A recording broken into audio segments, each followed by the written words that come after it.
In this video, we're going to examine swing trades. Now, let me talk about what a swing trade is.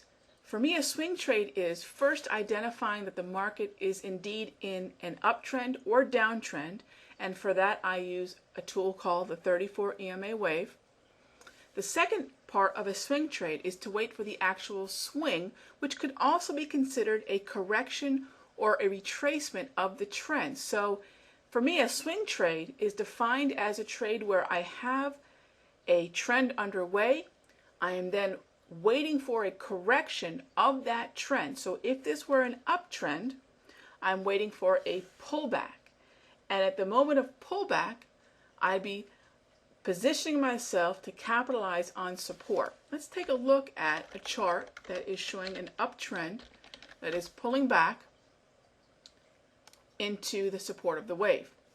Here is the 1 hour chart of the Euro US dollar. Now, for our purposes here, we probably don't need the 200 period simple, although I feel that is an important indicator to have.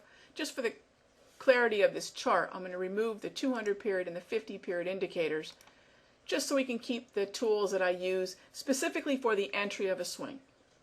The 20 period simple, which you see here in silver, is the aggressive level at which I could capitalize on a correction. The 34 EMA wave itself is the dynamic support and confirmation of the uptrend as it moves higher here in a 12 to 2. So it's the position that is a buy or a long position that's capitalizing on the support of the wave and then potentially a continuation. Now here I actually use this example for a particular reason, because there are a couple of warning signs here that would prevent me or someone from taking this position. First of all, notice the two lower highs. Another thing to note would be the fact that there seems to be a lot of congestion, and this uptrend was created by and large by a very dramatic up move. Is this really an uptrend or a spike that pull the wave up? In my opinion, this is probably a spike and not necessarily a healthy trend. Let's look at this same pair, the daily time frame, for what is a more healthy trend, in contrast to the buying opportunity that we saw on the 1 hour chart, which has two very large knocks against it, the subsequent lower high and the fact that the trend was created by a singular candle that carried prices up very sharply rather than a healthy trend.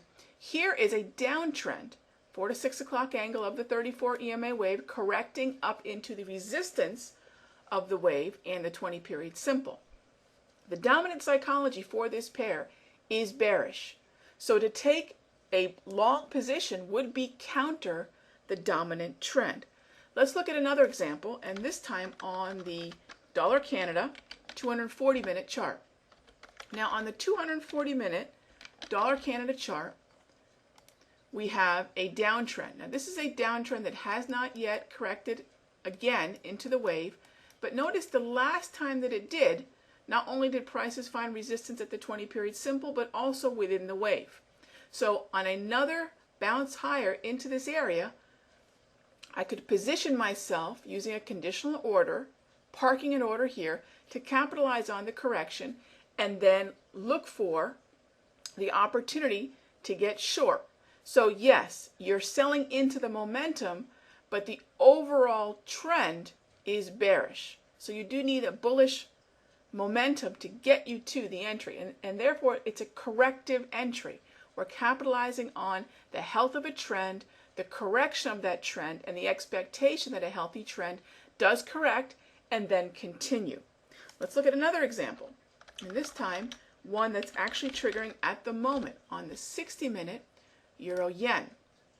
So again, we have the uptrend as identified by the 34 EMA wave. We have a number of tests and pullbacks, corrections into the wave that have held as the dynamic support of the wave acted as a hand guiding prices up higher.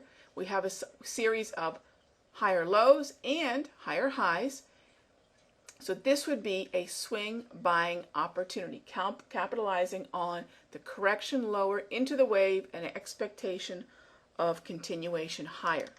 Last example, let's take a look at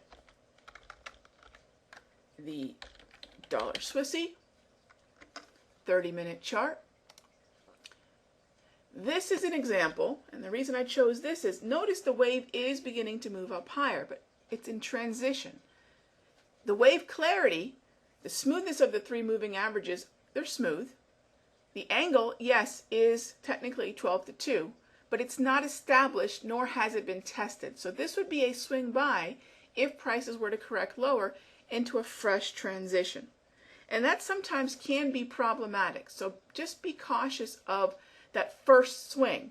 It is one that would be valid, but perhaps on the first entry, consider a lighter or smaller position sizing. So that is swing trading, a number of examples, and some of the warning signs for when you may not want to use a corrective entry, even within the context of an overall swing, or overall trend, I should say.